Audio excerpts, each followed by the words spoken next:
Welcome to our next installment for trying to get to the truth of the history of North Africa and the Mediterranean. This is going to be our second video on Madai, son of Japheth, so please watch the foundation for the Medes video before this one, and that'll help with this video. Okay, so Madai, son of Japheth. We see here that it says the associated nations are the Medes and also Iranian nations. So when we hear this word Iran, it's going to make us think about the modern day country. So if we look, so this is the highlighted region here for the country of Iran, and it's also been called Persia. And we're just going to try learn a little bit about this word. So just in case you haven't gone back to watch that video, we'll just touch upon it for this, so this video can make sense on its own. So this word Arya could have the meaning of free, so free men.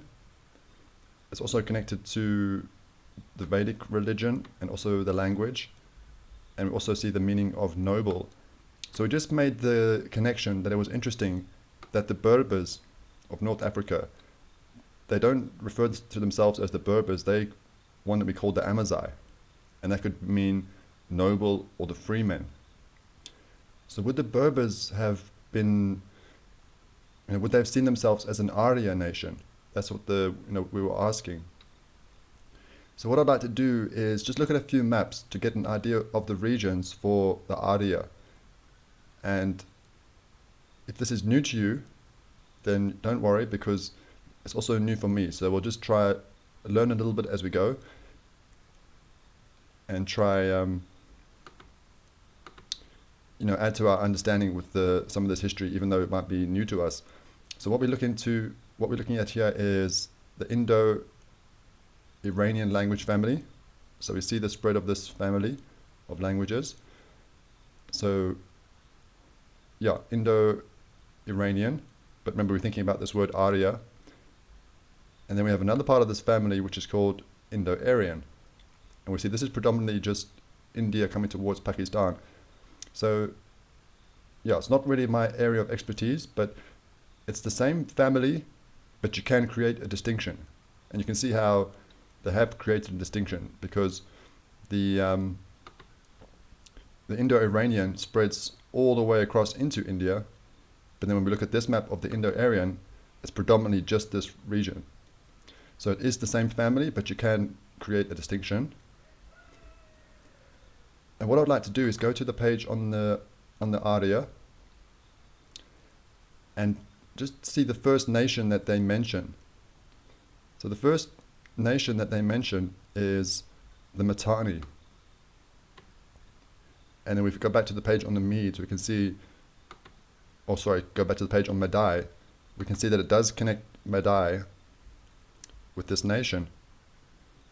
So Madai, son of Japheth, being connected to these nations, and one of them being the Mitanni.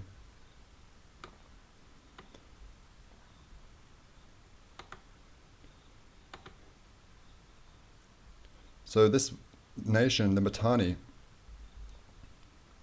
being connected with the Arya, so we'd expect to find them if we look at the map.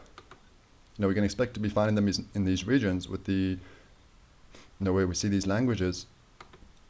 So let's have a look to see where we're told this kingdom would have been. So here we see where they've placed Mitanni. Now this would have been a kingdom in between two other great powers. So we see here we've got the Hittites, and then we've also got Ashur, so for Assyria. So when Mitanni was a great power, they were in between two other great powers, which would have been the Hittites and the Assyrians, and then eventually the Hittites and the Assyrians swallowed up this kingdom. But we want to try to get to the truth of of these maps and this geography. And is it really the way we've been taught and shown with these maps?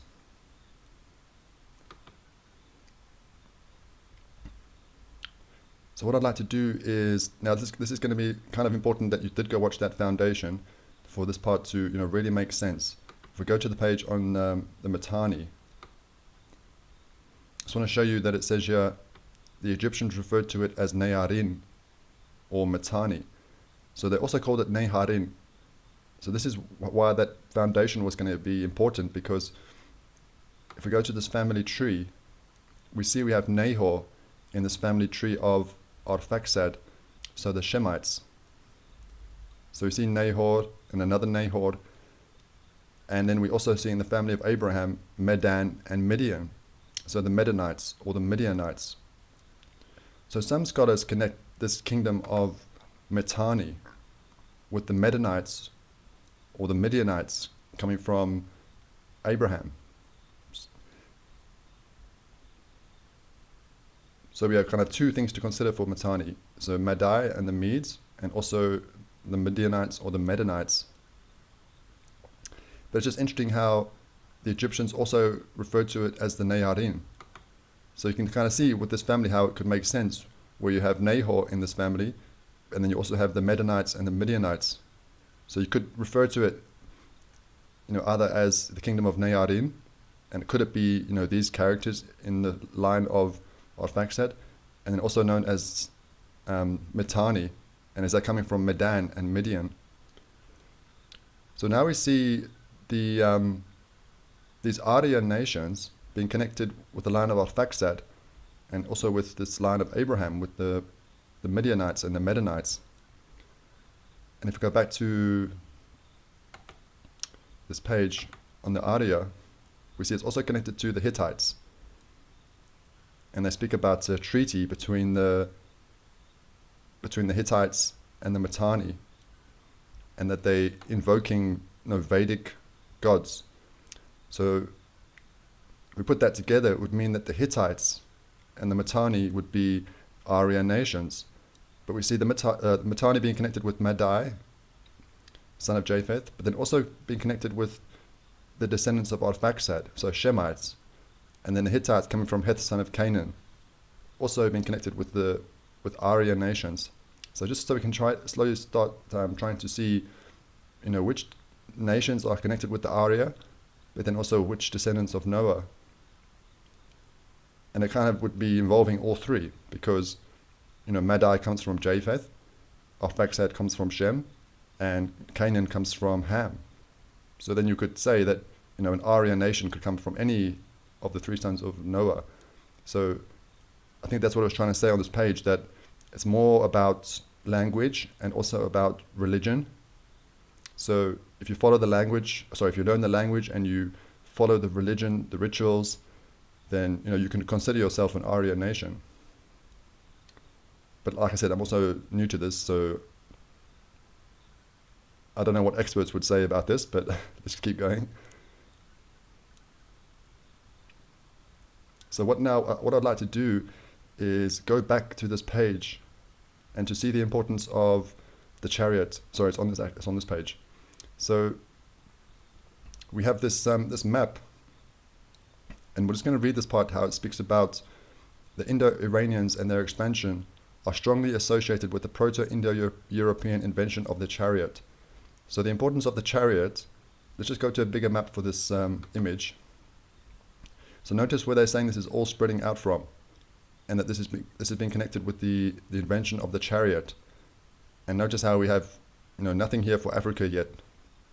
So if we just work with this map, with what we've been given, and this is being connected with the spread of this culture and the invention of the chariot, then you'd have to say that the chariot would be coming to this region much later.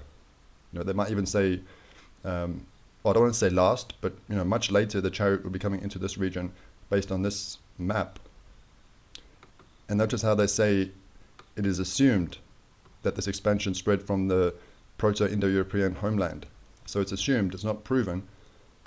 So this is actually could be very interesting when we think about the chariot, because I'd like to go to some pictures. Chariots in the Sahara. A number of sites from this collection are located in the Libyan desert, notably the Fezzan region, and include paintings of chariots in a variety of forms dating to the horse period from up to 3,000 years ago. So here we have these depictions of chariots, and this is in the Sahara desert. So this is going to get very interesting now, because let's go back to that picture. So they're saying this, that this is going to be, you could say, where the chariot was, invented, with these Proto-Indo-Europeans, and it's spreading out from here. So then you wouldn't expect that this region is going to be much later for having the chariot. But that's not what we're seeing with the artwork, because here we have the artwork, and these are ancient in the Sahara Desert. So again, we have to say, what is going on here? What is the truth to the history? So the chariot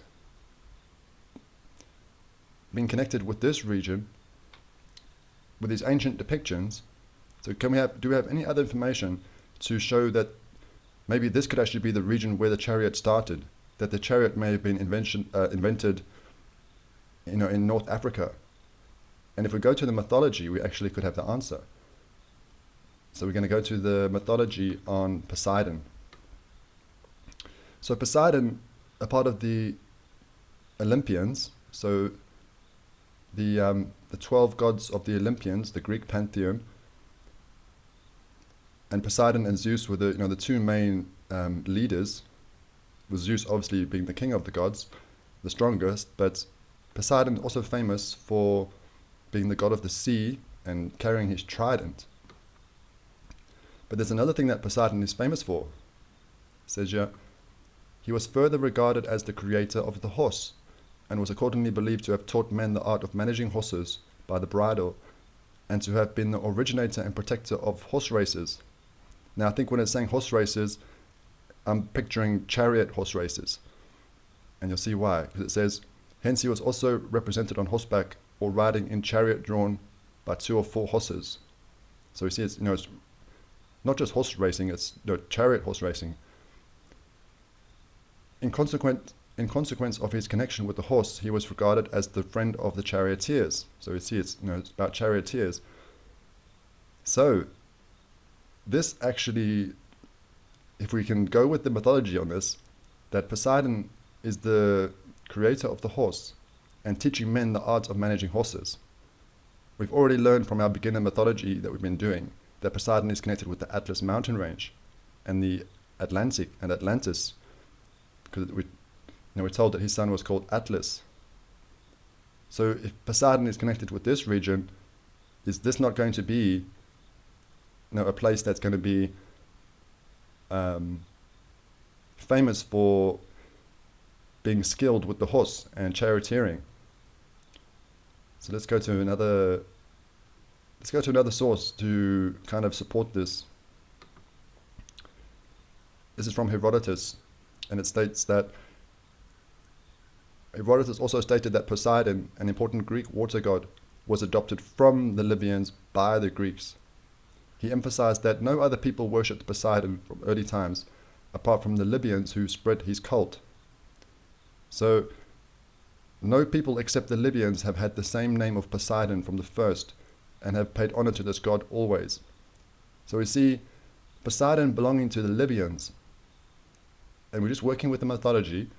It's saying Poseidon taught men the art of managing horses. So if Poseidon is connected first with the Libyans, then he's going to be teaching the Libyans. So they would then have that expertise of the chariot, working with the chariots and the skill with the horses. And then would that make sense with the artwork that we're seeing? And then notice what it says here. It says, Herodotus reported that the Libyans taught the Greeks how to yoke 4 horses to a chariot. The Romans used these Libyan chariots later, after they were taught to do so by the Greeks. So we see that it's the Libyans that have the expertise. So it just makes you wonder about, what we're being presented with here, if we go back to that image. So I'll try to read it also the source that it's coming from. So the Indo-Aryans and their expansion are strongly associated with the Proto-Indo-European invention of the chariot. So they're saying that the Proto-Indo-Europeans invented the chariot. It is assumed that this expansion spread from the Proto-Indo-European homeland. So they're trying to create this impression that this is the center for the spread connected with the the Arya, but they're also connecting it with the invention of the chariot. So we can see how potentially this is misleading, and you can see how the language they're saying it's assumed, because now we're getting a totally different picture here, that the chariot could be invented in this region, and this could be the place of where this knowledge of the, let's say, the skills of riding horses and learning how to bridle horses with this region. So it gives you a totally different feeling about this. Now another nation I want to just introduce for this video, because it's going to be leading into the following video. It mentions another nation that's going to be an Arya nation, or it's more of a confederation of tribes, is the Sarmatians. Okay, so we're going to start speaking about the Sarmatians, but it's really a confederation of tribes. And I want to go to a map to show you where we're told the Sarmatian kingdom would have been, or empire. Let's find the map. Here it is. Okay, so here we have the Sarmatians. Now, you could find different maps showing it in different regions. Let me go to a different map to show you where we're looking. So roughly in this region, we can see it's also very similar to this this area where this map is showing is the center. So this would be the for the region for the Sarmatians from what we're told. But I came across this map, this 1554 map of Africa, and here we have Saromotans. Now I can't find anything for this spelling, this variation.